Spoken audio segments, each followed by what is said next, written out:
Voltamos com o nosso programa aqui Sempre Melhor. E a gente sabe que, né, que tem vários meses de conscientizações, né? E esse mês, por exemplo, não sei se você sabia disso, mas é o mês do Abril Marrom, a conscientização à cegueira. Pois é, e eu estou aqui hoje com o Henri Ota, que é oftalmologista, que vai tirar algumas dúvidas pra gente aí de como funciona, né, o processo, quais são as causas, enfim, quais os cuidados que a gente pode tomar. Boa tarde, Henri, tudo bem? Boa tarde, Kelly. Boa tarde, pessoal. Tudo bem? Eu sou o Dr. Henriota, sou médico oftalmologista do Hospital SEMA. É um hospital renomado na área de oftalmologia e otorrinolaringologia. E hoje eu vou ficar com vocês à tarde para esclarecer todas as dúvidas sobre o Abril Marrom. Muito bom. Agora diz pra gente, quais são as principais causas, né, de uma cegueira? Porque geralmente a gente acredita que a cegueira, muitas vezes a pessoa já nasce assim, mas pode acontecer também ao longo do tempo, né? E quais são as principais? Então, Kelly, na verdade, no Abril Marrom, a gente basicamente... A principal função do Abril Marrom é a gente alertar e conscientizar as pessoas de como prevenir, como combater e como reabilitar as pessoas da cegueira. E as principais causas que a gente vai abordar hoje aqui seria a catarata, o glaucoma, a retinopatia diabética e a degeneração macular relacionada à idade. Entendi. E esse mês, então, faça uma campanha, né, para que as pessoas façam esses exames preventivos. Você acredita que a melhor forma é sempre a prevenção? Sim, a prevenção é a melhor forma. Inclusive, eu queria falar só uma curiosidade, chama-se Abril Marrom, porque abril é o mês, na verdade, é o mês do Dia Nacional do Braille. E o Braille, para quem não sabe, é o sistema de escrita do deficiente visual. Sim. E marrom, porque é a cor da íris mais comum dos brasileiros. Ah, Então é Abril Marrom. Legal, né? Legal. E aí me diz como que funciona essa campanha de uma forma geral, né? Vocês têm alguns exames específicos? Porque eu vi que você falou aqui de algumas especialidades, né? Sim, sim. Então tem alguns exames específicos para isso, para cada modalidade? Tem. Então, eu queria primeiro falar da catarata, porque a catarata, ela hoje é a principal causa de cegueira reversível no mundo. Então, o paciente que ele tem catarata, se for somente a catarata, ele pode reverter o quadro de cegueira dele com cirurgia. E isso você faz através de exames oftalmológicos periódicos, né? Sim. O oftalmologista é o médico responsável para fazer esse tipo de diagnóstico. Sabe o que eu percebo também bastante ao longo do tempo? Que falta de vitamina, eu não sei exatamente qual é a vitamina, mas tem uma vitamina que parece que prejudica a visão.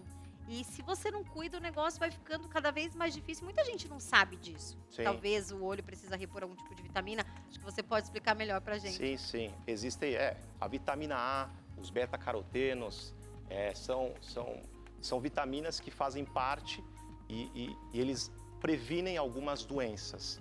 Então, você entrou nessa parte, a gente poderia falar agora, então, da degeneração macular relacionada à idade. A sigla é DMRI.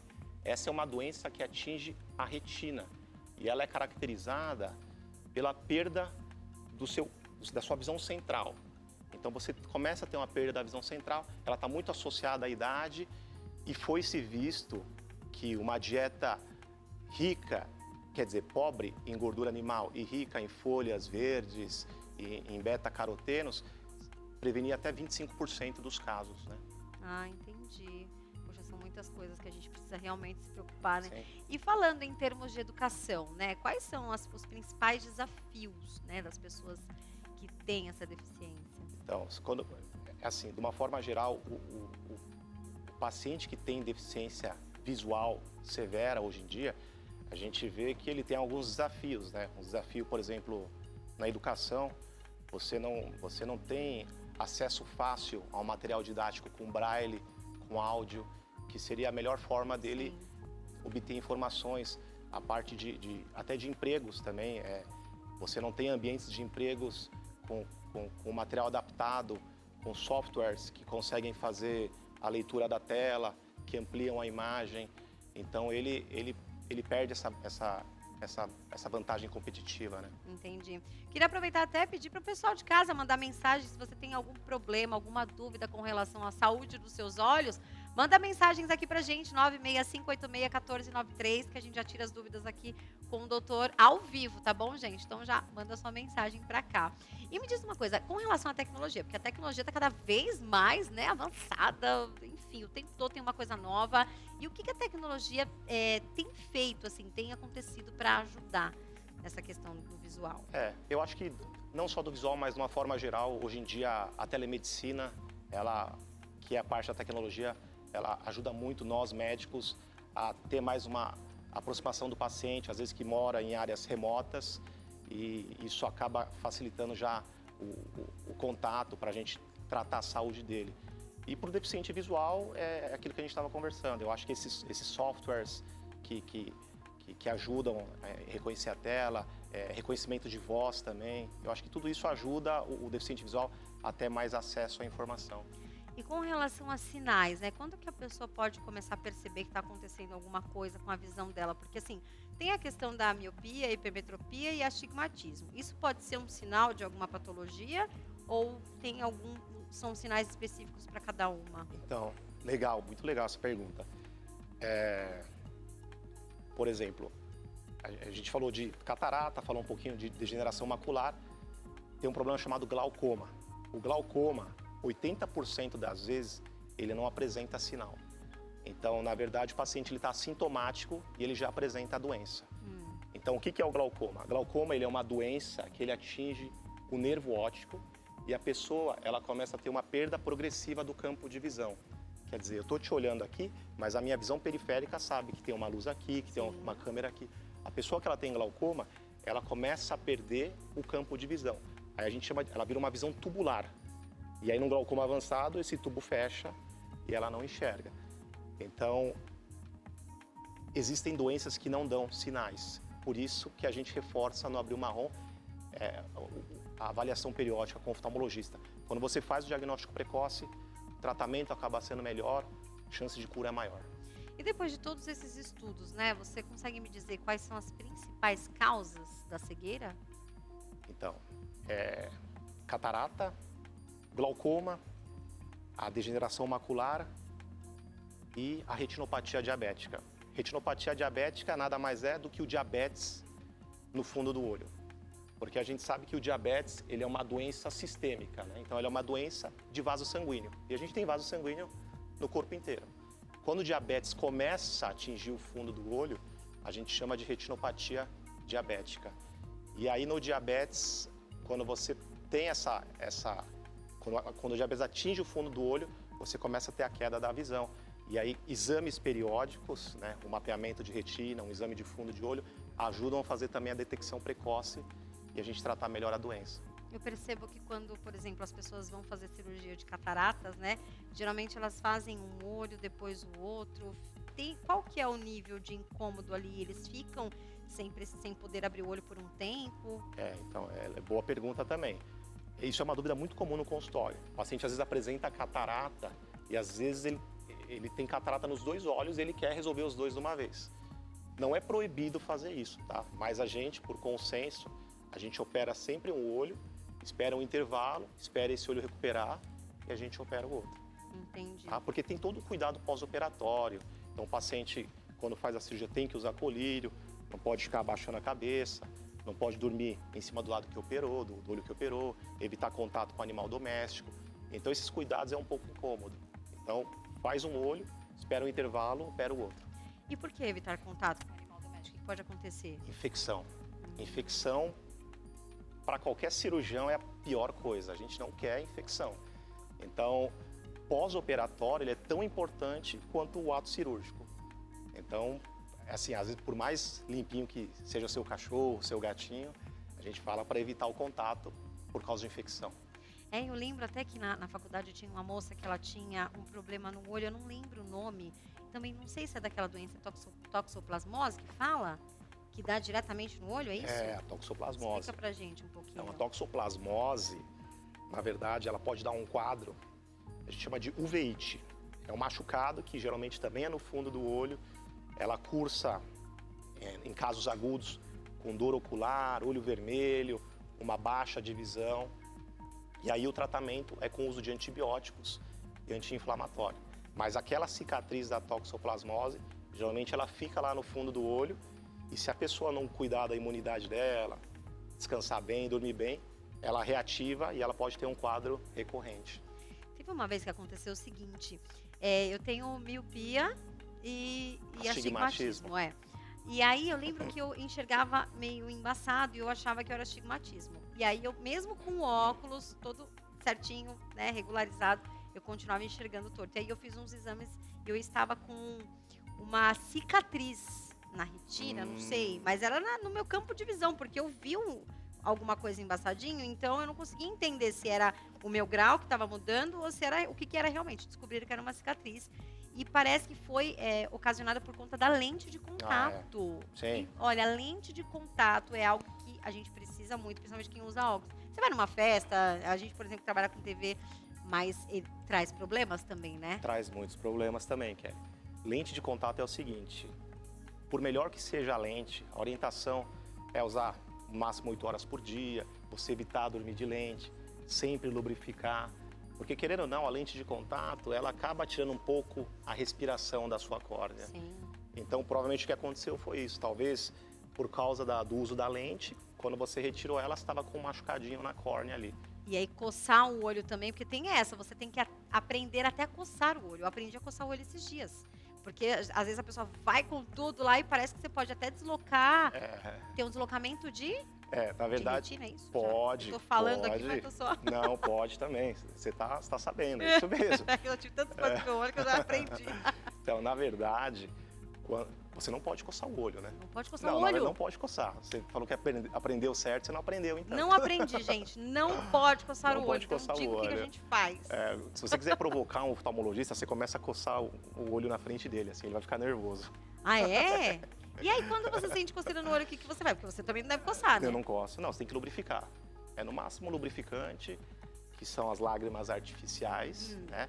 Mas coçar o olho pode mesmo lesar a sua retina. Você coça o olho, você entorta a sua córnea, você pode aumentar seu astigmatismo, você pode desenvolver um problema chamado ceratocone e pode causar uma úlcera na córnea. Então, assim, não tem coçar mais o olho. Coisa? Acho que ninguém mais vai coçar. Acho que já tá bom, né? E com relação àquela cirurgia de grau, né? Antigamente eu ficava pensando, como que é feita essa cirurgia? Eu achava que colocava uma lente em cima do olho e aí a pessoa saía enxergando, porque eu ficava, como que isso é feito? Né? A pessoa tem menos 3,5, sei lá, menos 5, menos 8, menos 10, tem gente que tem muito mais, e volta a enxergar. É como se fosse uma compensação. Como que é feita essa cirurgia? Por curiosidade. Então, basicamente é assim. Existem duas técnicas que a gente chama de LASIK e PRK. E é um laser que vai trabalhar em cima da sua córnea. E ele vai moldar a sua córnea de um jeito que a luz que venha e passe pelo seu olho cai exatamente na sua retina e você enxerga as coisas com perfeição. Não é todo mundo que pode operar, tá? Não é assim, eu tenho 3 graus de miopia, eu queria operar. Não é todo mundo que pode operar. Precisa fazer exames pré-cirúrgicos, tá? A faixa que a gente indica ali de cirurgia, 25, 30 anos de idade. Ah, legal.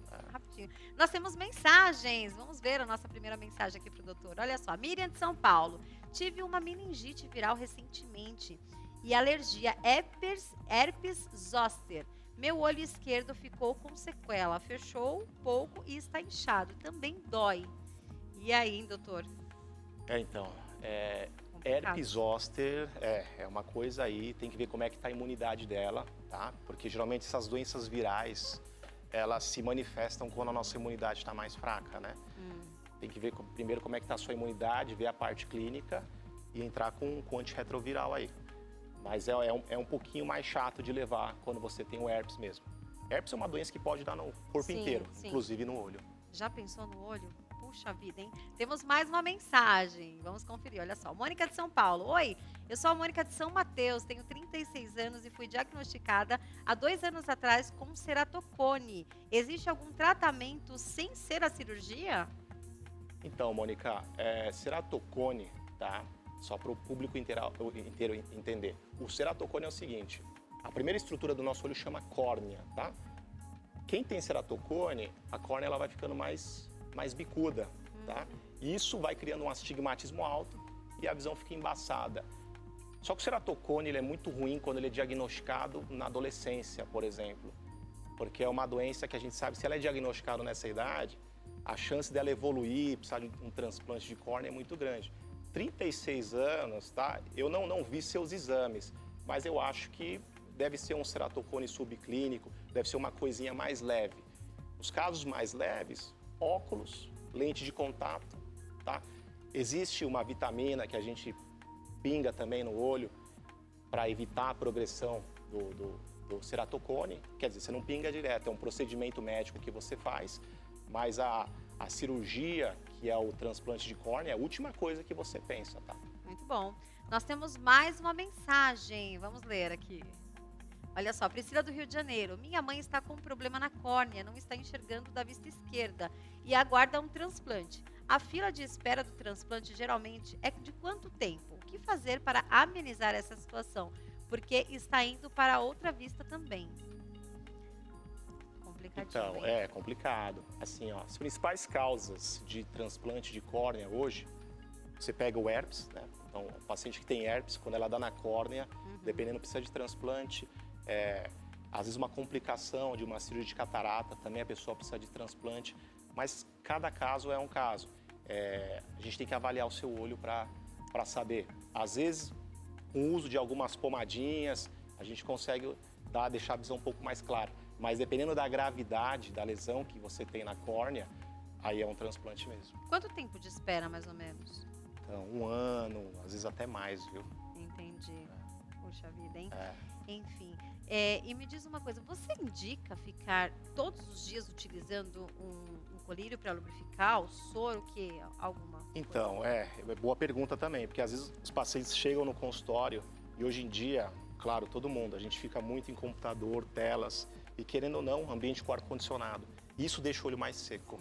Então, o lubrificante hoje em dia, Kelly, é indispensável. E aí não tem problema, porque a gente fica preocupado se tem conservante, se tem alguma coisa que vai fazer mal pro olho, não tem problema. Tem os específicos que a gente pode Isso, tem os utilizar. específicos que são as lágrimas artificiais, né? Que elas simulam a lágrima. Tá. E aí você pode usar uma gota, umas 4, 5 vezes ao dia que não tem problema. Se quiser chorar também de felicidade, pode? Pode. Aí pode, né? De felicidade. Pode. Pois é, hoje nós estamos aqui falando sobre a campanha Abril Marrom. E, doutora, eu gostaria de pedir os seus contatos, por favor. Deixe seus contatos para quem quiser conhecer um pouco mais do seu trabalho. Fica à bom. vontade. Meu Instagram é @doutor Henriota, tá? E o Hospital SEMA que eu trabalho, telefone 2602-8000. Muito bom. Muito obrigado pela sua presença. Depois você volta aqui mais vezes, né? Porque a gente gosta de saber também sobre a saúde dos olhos. Eu acho que é uma coisa que, gente, imagina você viver sem isso. É muito complicado, acredito eu, né? Você recomeçar. Então, mas muitas vezes a gente não se preocupa. Tá tudo bem, você acaba deixando pra lá, não se preocupa com isso e tá tudo certo. Então, eu acredito que a saúde dos seus olhos é algo, sim, que você precisa se preocupar, ver se tá tudo certinho, faz os seus exames aí periódicos para ver se a sua saúde tá em dia, tá bom? Doutor, muito obrigada mais uma vez pela sua presença. E eu quero saber o que a nossa Babi tem pra gente agora, hein, Babi?